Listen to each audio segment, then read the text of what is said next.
നാടിനു വേണ്ടി നന്മ ചെയ്യുന്നതിൽ ശ്രദ്ധ കേന്ദ്രീകരിക്കുന്നതിലുപരിയായി തന്നെ പാകിസ്ഥാനാകട്ടെ എന്നും ഭീകരന്മാർക്ക് പാലൂട്ടി വളർത്തുവാനും ഭീകര ശൃംഖല വളർത്തുവാനും വേണ്ടി മാത്രമാണ് ശ്രദ്ധ കേന്ദ്രീകരിച്ചിരിക്കുന്നത്. അവർ ഈ ഒരു കാര്യത്തിൽ മാത്രം എന്നും ഒന്നാം സ്ഥാനത്ത് നിൽക്കുന്നു എന്നതാണ് തെളിയിക്കുന്നത്. 2026 ഗ്ലോബൽ ടെററിസം ഇൻഡെക്സ് പ്രകാരം ലോകത്തെ ഭീകരവാദം ഏറ്റവും കൂടുതൽ ബാധിച്ച രാജ്യങ്ങളുടെ പട്ടികയിൽ ഇപ്പോൾ പാകിസ്ഥാൻ ഒന്നാം സ്ഥാനം കരസ്ഥമാക്കിയിരിക്കുകയാണ് എന്ന റിപ്പോർട്ടാണ് പുറത്തുവരുന്നത്. 8.574 സ്കോറോടെയാണ് പാകിസ്ഥാൻ ഈ പട്ടികയിൽ ഒന്നാം സ്ഥാനത്തെത്തിയിരിക്കുന്നത്. അയൽ രാജ്യങ്ങളെ തകർക്കാൻ പാകിസ്ഥാൻ വളർത്തിയെടുത്ത ഭീകര ശൃംഖല അവർക്ക് തന്നെ ഇപ്പോൾ വലിയ രീതിയിൽ, അതായത് രാജ്യത്തെ വിഴുങ്ങുന്ന രീതിയിലേക്കുള്ള പ്രശ്നമായി തന്നെ മാറുകയാണ്. അതിന്റെ ഏറ്റവും വലിയൊരു തെളിവാണ് ഈ ഒരു റിപ്പോർട്ട് പുറത്തു വന്നിരിക്കുന്നത്. ചരിത്രത്തിൽ ആദ്യമായാണ് പാകിസ്ഥാൻ ഈ ഒരു നാണം കെട്ട പട്ടികയിൽ ഒന്നാം സ്ഥാനത്തെത്തുന്നത്.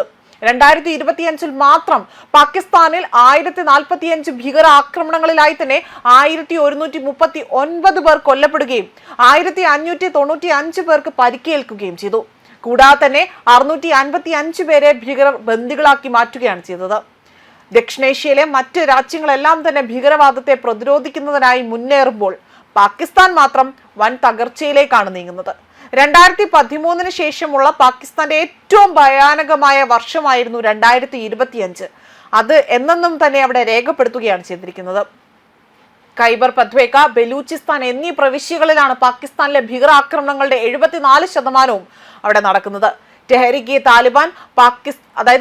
താലിബാൻ പാകിസ്ഥാനാണ് രാജ്യത്തെ പ്രധാന ശത്രുവായി തന്നെ മാറിയിരിക്കുന്നത്. അത്യാധുനിക ഡ്രോണുകൾ ഉപയോഗിച്ചുകൊണ്ട് ആക്രമണം നടത്തുന്ന TTPക്കാകട്ടെ അഫ്ഗാൻ താലിബാന്റെ പിന്തുണയുണ്ടെന്നും അതേപോലെ പാകിസ്ഥാൻ അവിടെ വലിയ രീതിയിൽ കുഴപ്പങ്ങൾ ഉണ്ടാക്കുന്നു എന്നതും എടുത്തു പറയേണ്ടതാണ്. 2021 അഫ്ഗാൻ താലിബാൻ അധികാരത്തിൽ വന്നതോടുകൂടി തന്നെ TTPക്ക് സുരക്ഷിത താവളങ്ങൾ ലഭിച്ചു. മുൻപ് നല്ല താലിബാൻ, ചീത്ത താലിബാൻ എന്നിങ്ങനെ തന്നെ വേർതിരിച്ചുകൊണ്ട് ഇന്ത്യക്കും അഫ്ഗാനിസ്ഥാനുമെതിരെ അവിടെ ഭീകരരെ ഉപയോഗിച്ചുകൊണ്ട് പാകിസ്ഥാന്റെ തന്ത്രം ഇപ്പോൾ അവർക്ക് തന്നെ തിരിച്ചടിയായി മാറുകയാണ്.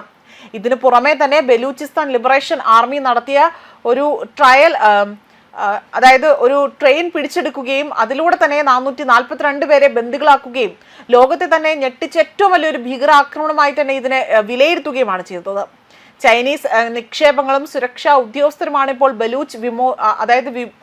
ബലൂച്ച് വിമതരുടെ തന്നെ പ്രധാന ലക്ഷ്യമായി തന്നെ കണക്കാക്കുന്നത്. ദശാബ്ദങ്ങളായി തന്നെ പാകിസ്ഥാൻ പിന്തുടരുന്ന തെറ്റായ നയങ്ങളും അനന്തര ഫലങ്ങളുമാണ് ഭീകരാവസ്ഥയ്ക്ക് കാരണമായി തന്നെ റിപ്പോർട്ടുകൾ വ്യക്തമാക്കുന്നത്. അതേസമയം ജെയ്ഷെ മുഹമ്മദ് തലവൻ മസൂദ് അസർ കഴിഞ്ഞ ദിവസം ഗുരുതരാവസ്ഥയിലാണ് എന്ന റിപ്പോർട്ടുകൾ പുറത്തു വന്നിരുന്നു. എന്നാൽ ആക്രമണങ്ങളിൽ നിന്നും രക്ഷപ്പെടാനുള്ള തന്ത്രത്തിന്റെ ഭാഗമായി തന്നെ ആകാം ഇത്തരമൊരു നീക്കം എന്നതായിരുന്നു അവിടെ വിലയിരുത്തപ്പെട്ടത്. മസൂദ് അസറിന്റേതായി തന്നെ പുറത്തു വന്ന പുതിയ ഈദ് സന്ദേശമായിരുന്നു ഇത്തരം ഒരു സംശയത്തിന് ആധാരമായത്. 21 മിനിറ്റ് നീണ്ടുനിന്ന ഓഡിയോ സന്ദേശത്തിൽ സംസാരിക്കാൻ പോലും മസൂദ് അസർ ഏറെ ബുദ്ധിമുട്ടുകൾ അനുഭവിക്കുന്നുണ്ട്. പ്രസംഗത്തിൽ ഉടനീളം ഇയാൾ നിരന്തരം ചുമയ്ക്കുന്നതും ശബ്ദത്തിൽ വലിയ തളർച്ച അനുഭവപ്പെടുന്നതായി തന്നെ വ്യക്തമാവുന്നുണ്ട്. ഇതോടെയാണ് ഇന്ത്യയുടെ സ്റ്റേറ്റ്, ഇത്തരത്തിൽ മോസ്റ്റ് വാണ്ടഡ് ലിസ്റ്റിലുള്ള ഒരു ഭീകരൻ മാരകമായ രോഗബാധിതനായി തന്നെ വിലയിരുത്തൽ ശക്തമായതും. മസൂദ് അസർ 21 മിനിറ്റ് നീണ്ട ഈദ് സന്ദേശം പുറത്തു വരുന്നതിന് പിന്നാലെ തന്നെ മസൂദ് അസർ ആകട്ടെ രോഗബാധിതനാണ് എന്ന് തന്നെ വിലയിരുത്തപ്പെടുകയാണ് ചെയ്യുന്നതും. ന്യൂസ് ഡെസ്ക് കർമ്മ ന്യൂസ്.